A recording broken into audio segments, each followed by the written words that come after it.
20h, c'est le temps réel sur Canal 2 International. Bonsoir à tous, voici les titres du journal.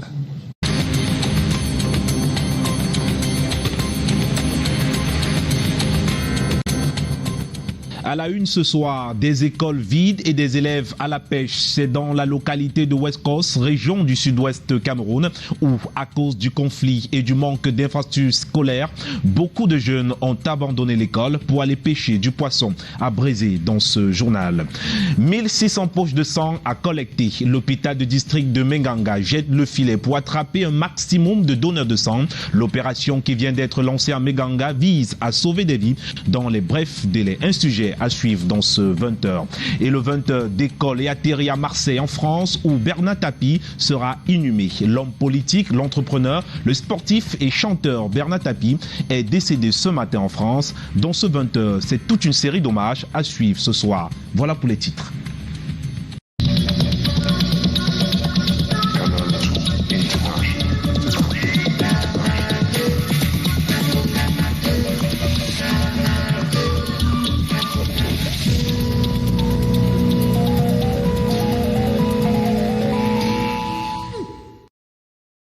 Merci de regarder Canal 2 International. À Eyengue, dans le sud-ouest du pays, les élèves ont vidé les écoles du fait de la crise pour se lancer dans la pêche. Les établissements scolaires croulent sous le poids de l'âge et du conflit armé.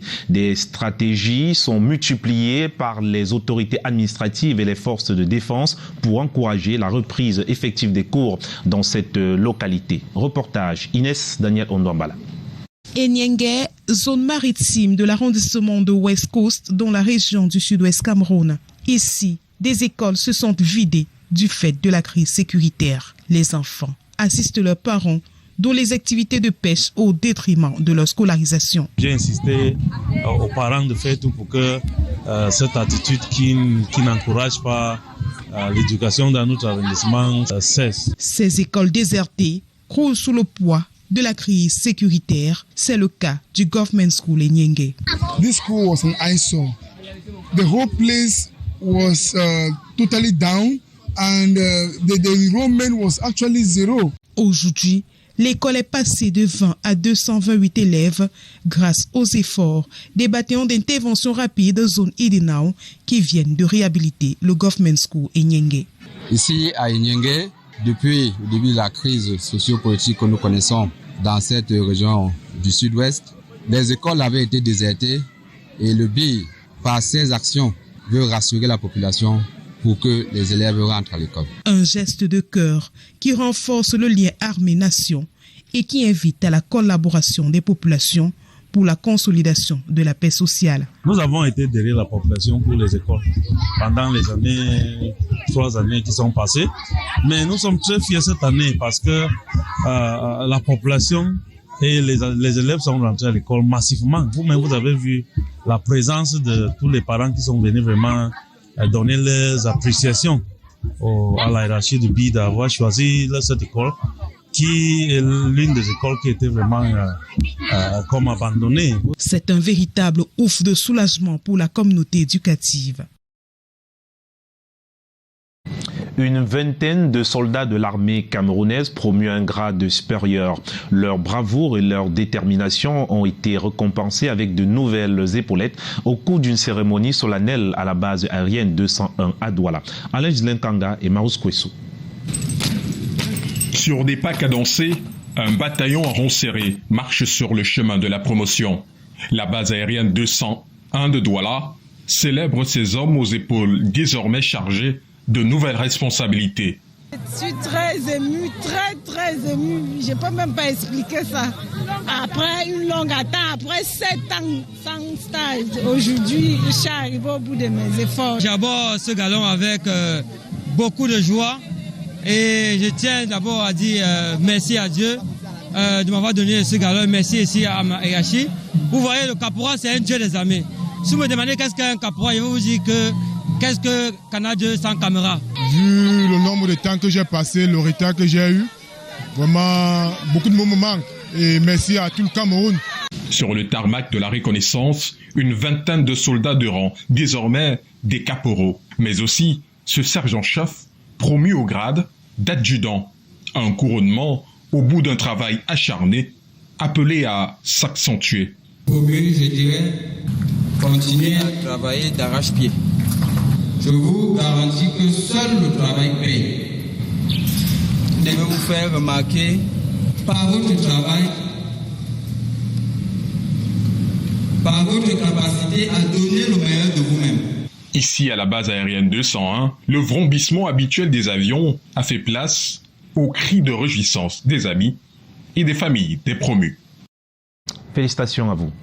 Après les troubles observés il y a de cela une semaine, les militants et militantes de la section RDPC Mbam et Nobo 4B à Makenene sont rentrés aux urnes pour une deuxième fois vendredi dernier pour les élections de renouvellement des organes de base du RDPC. Les détails avec Aimé Catherine Moukori et Anissé Baya. Après les troubles de la première élection qui avait conduit à un renvoi, le verdict des urnes est finalement tombé. Pour la section Mbamé Noubou 4B, Ban E Théodore l'emporte. Le vainqueur savoure ce moment. Les militants de Makenene qui ont eu la maturité de reprendre cette élection. Il y a eu des petits incidents dans la première élection. On a décidé de leur reprendre et nous avons gagné largement. Pour la partie adverse, si on accepte la défaite, certaines insuffisances sont à noter, comme ces électeurs inscrits sur les listes qui n'ont pas pu retrouver leur nom dans certains bureaux de vote et quelques mouvements d'humeur, heureusement maîtrisés. Le sommier avec lequel nous avons travaillé était biaisé à la base. J'accepte le verdict. Et puis, tout ce que je peux dire, mon degré de militantisme ne changera jamais. Le président de la commission communale de supervision des élections, pour sa part, salue la maturité et l'engagement des militants de la section Mbamé Noubou 4B. Tenir ainsi la satisfaction totale du processus qui vient d'être conduit à la suite de la reprise des élections dans la section du Mbamé Noubou 4B à Makenene. Il est aussi question de noter que nos camarades militants ont démontré par leur engouement, leur engagement. Les nouveaux responsables prendront officiellement fonction pour diriger le parti dans l'arrondissement de Makenene. Restons en politique. Allons à présent en Konsamba. Dans le Mongo, des jeunes ont pris le train de l'enrôlement de la carte biométrique. Une opération menée par le Conseil national de la jeunesse du Cameroun. Le récit d'Alain Gislain Kanga. Ce bâtiment en état de délabrement avancé abrite à l'intérieur une opération particulière, une campagne d'enrôlement des jeunes venus de 5 arrondissements du Mongo. Enrôlement pour l'obtention d'une carte biométrique. La carte biométrique jeune m'aidera dans le secteur de l'emploi, à la recherche d'un emploi. Et aussi, grâce à cette carte, je peux facilement m'introduire dans les projets de l'État.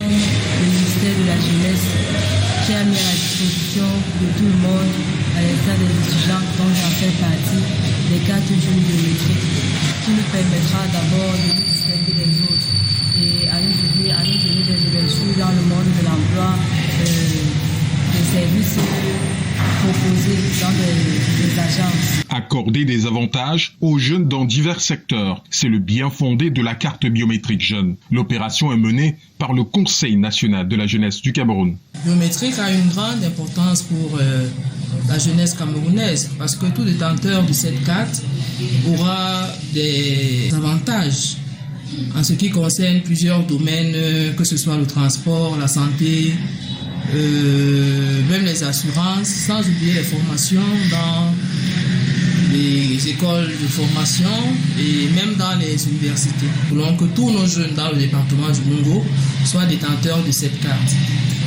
Et pour l'avoir, il faut juste une demande adressée à Monsieur le ministre de la Jeunesse et de l'Éducation civique, une demande manuscrite et une photocopie légalisée de la carte nationale d'identité. La campagne d'enrôlement va se poursuivre dans les arrondissements de Melon et de Baré-Bakem dans les prochains jours. Je vous le disais en titre, l'hôpital du district de Meganga à la recherche des donneurs de sang pour combler le déficit de plus de 1600 poches de sang que connaît cette formation sanitaire depuis le début de l'année. Une campagne vient d'être lancée mettant en front line les chefs traditionnels et dignitaires religieux. Eringeli à Meganga. Ce matin, seules 4 poches de sang seulement sont disponibles dans les frigorifiques de la banque de sang de l'hôpital de district de Menganga. Et de ce manque criant, les transfusions sanguines auraient du mal à être réalisées en cas d'affluence. Pour l'année 2021, nous nous attendons en termes de prévision à environ 2200 poches de sang. Malheureusement, pendant les 8 mois passés, la banque de sang de l'hôpital n'a pu recueillir que 658 poches de sang. Donc ça laisse vraiment un gap énorme. Une situation inquiétante pour les autorités sanitaires et administratives du département d'Umbéré qui veulent y adresser des solutions.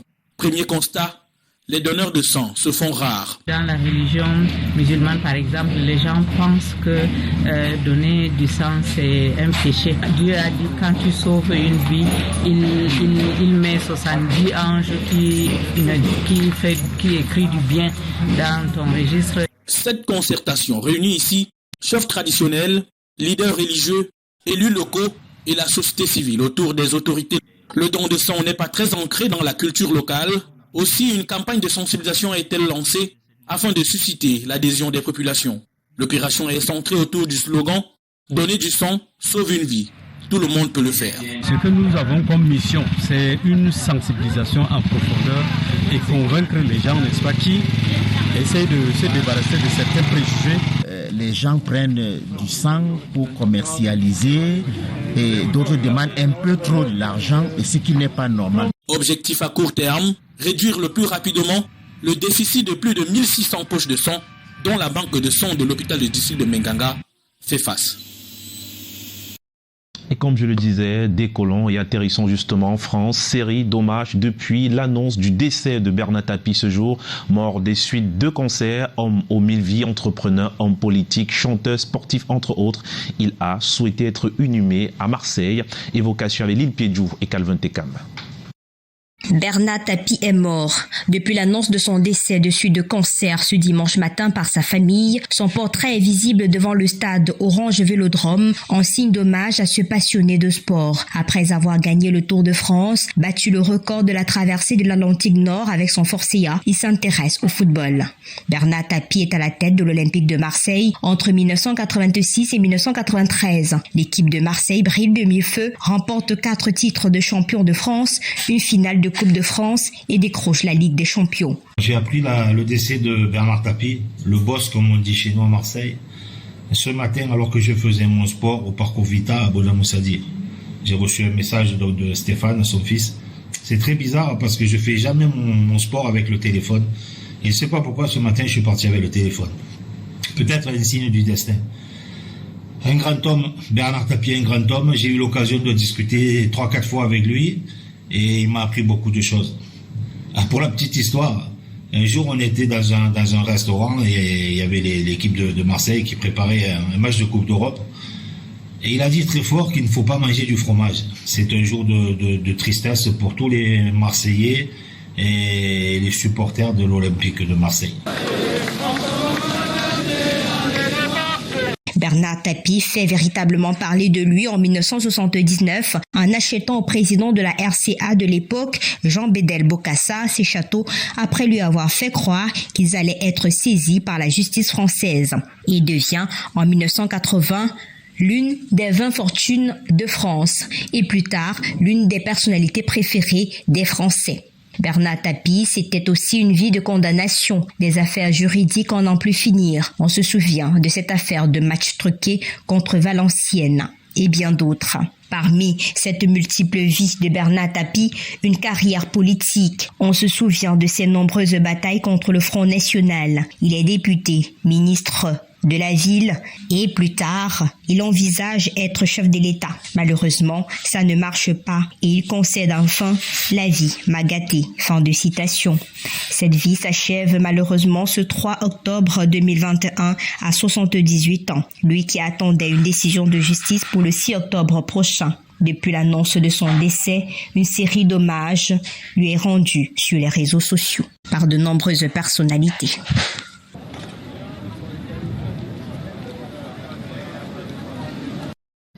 Bernard Tapie, que ton âme repose en paix.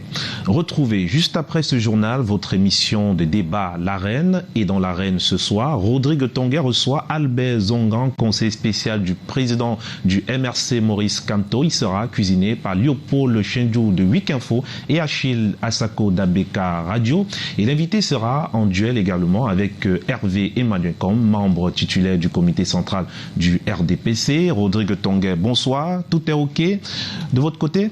Bonsoir Junior, bonsoir. Tout est OK, tout est fin prêt. Nos invités bien installés. On ne lèvera pas pour le moment parce qu'ils sont encore en salle de maquillage. C'est une cuisine interne que nous pouvons révéler à nos téléspectateurs qui sont habitués à voir l'invité au cours de ce décrochage que vous faites dans ce studio Junior au sein. Mais tout est à jour. Nous allons évoquer aujourd'hui au cours de cette interview, entouré ou châtié un peu de débat. Comme vous l'avez indiqué, nous allons retrouver les deux détentes habituelles.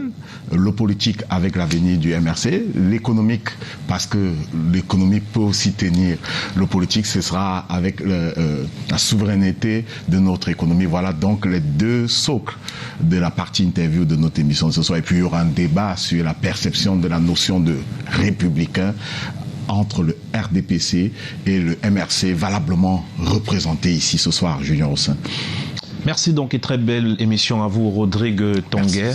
Donc je vais rapidement retourner à la maison pour regarder cette très belle émission. Quant à vous, mesdames et messieurs, ne loupez pas juste après le journal cette très belle émission. Merci donc à tous d'avoir regardé le 20h sur Canal 2 International. Prenons rendez-vous le week-end prochain.